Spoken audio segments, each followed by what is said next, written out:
Greetings, programs. Welcome back, finally, to ArcNeo Reviews.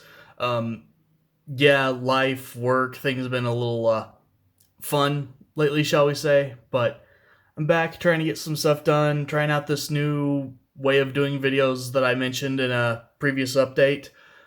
Before I get started, I did want to do a quick shout out. Everyone needs to go check out Figure Tunes here on YouTube.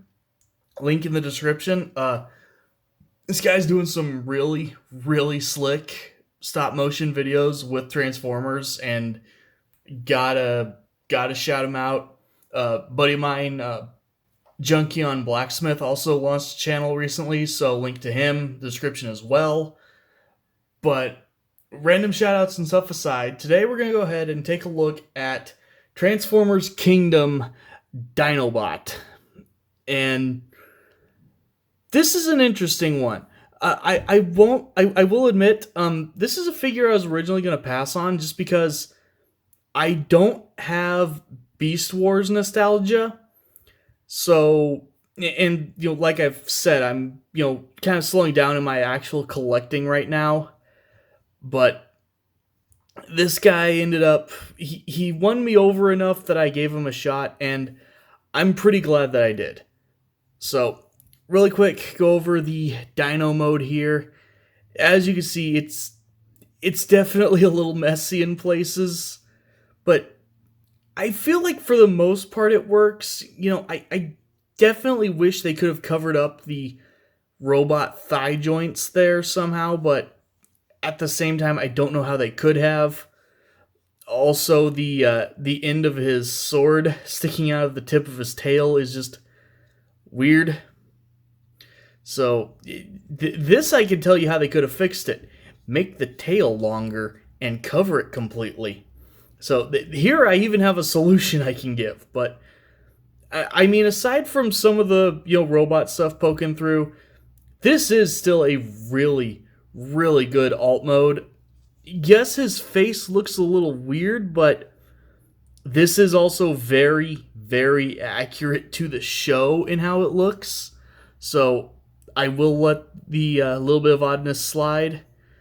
Posability, there is actually an up and down joint on the head. You just want to make sure you don't go too far and it looks like you've killed him. Also opens up this nice hollow point back here. That is more for transformation, but you can use it for that. Mouth does open. It's pretty stiff, but they did manage to even, they bothered to paint his tongue, which is a nice touch. Kind of funny how overly red it is. It makes it really stand out in this, brown and gray color palette. Shoulders here are on, pretty sure this is a universal joint. We've got a rotation and in and out.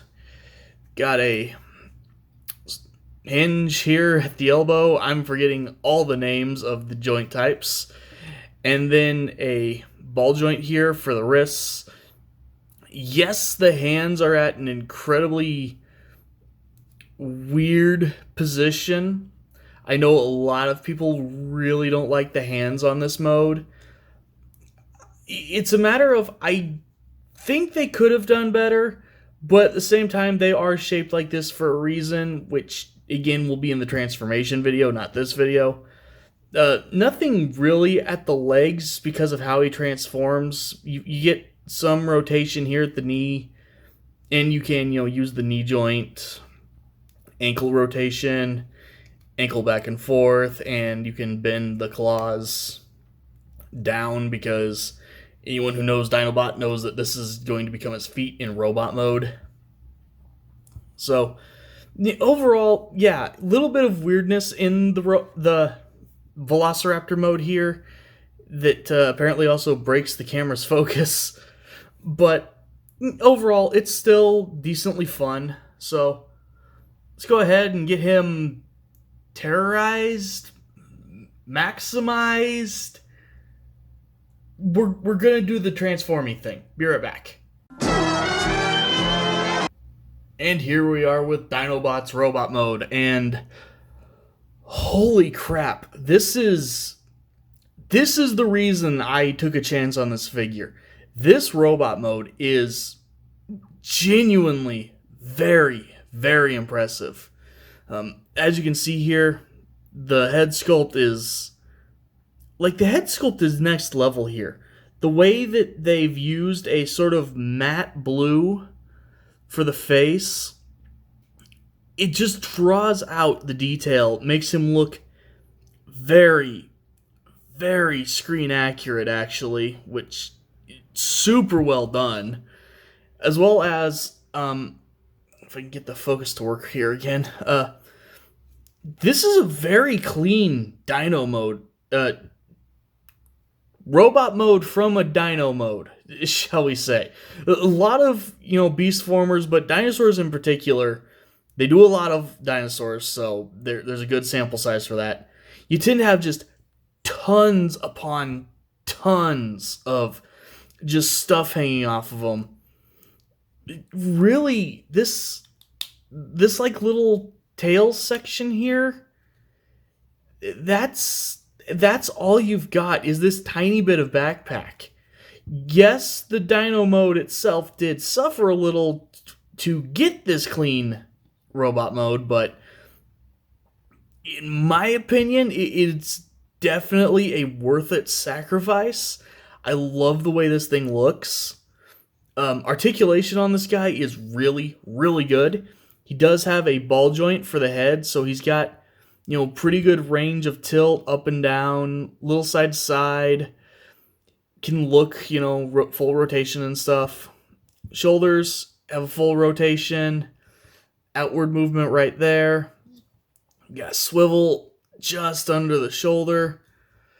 Pretty good range on the elbow, which does also go the other direction if you need it to for whatever reason.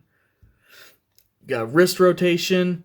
You can open and close the hands. And he's got a peg down here to actually hold stuff. We'll look at that a bit more here in a second. He's got waist rotation. On mine, he's oddly wobbly right there. It's not a problem. It's just kind of weird and a thing worth mentioning. So that is a thing you may encounter. I can't find anything actually loose here, anything to tighten, but yeah, he wobbles a little bit, even though the swivel itself is very, very tight. So that is a thing that happens to be, I guess. You can kick forward really well, kick back a little bit. There's just enough there to kind of get in the way of a decent kickback. You can do the full splits. There is a thigh swivel right there. On mine, it is stupidly tight on both legs, so I don't like using it very much, but it is there. Got really good range on the knee there. Then for the feet, you do have ankle tilt down, pivot in. No rotation anywhere other than the thigh, unfortunately, but I mean, overall, the posability on this guy is still really good. And then, of course, he does come with accessories. He's got what happens to his tail, where you get the weird purple sword that has a little bit of a metallic finish, actually. Looks pretty neat, in my opinion. Also looks like I just pushed these two pieces apart if I tried to. I'm sure they're glued together, but it's kind of weird that it just looks like that. I don't know. It seems oddly lazy. But anyway, yes, there's a little notch on the back end of the sword, so you can't plug it straight into anything. However, this thin tab is actually made to plug into 5mm ports. So he holds the sword just fine. Then I guess this is supposed to be a shield or something like that. I think on the original toy, like when it was like this, it would spin or something like that to look more like a shield. But here it just looks like that. Maybe it's one of those Gungan shields from Star Wars Episode 1. It just like puts out an energy barrier around it or something. I don't know. But overall, yeah, this is a really, really cool figure, and I'm pretty glad I took a chance on it, to be honest. You know, I like the extra dinosaur eyes here to make it look like the head did just flatten out into the chest. That's a really nice touch. Again, he's super clean, just a little backpack. That's it. The head sculpt is incredible on him. Overall, this is a really good figure, and remember, this is not coming from someone who has like Dinobot nostalgia or anything. I still have not seen Beast Wars. I need to get around to it someday, but I still haven't. Just on his own, I love this figure and cannot recommend him enough. He is worth snagging if you see him. So, thank you guys for watching. Hopefully videos will be a little bit more regular starting soon. We'll see how this goes, but either way, no, I have not dropped dead. I am still around, and hopefully I will see you guys soon. Thanks for watching.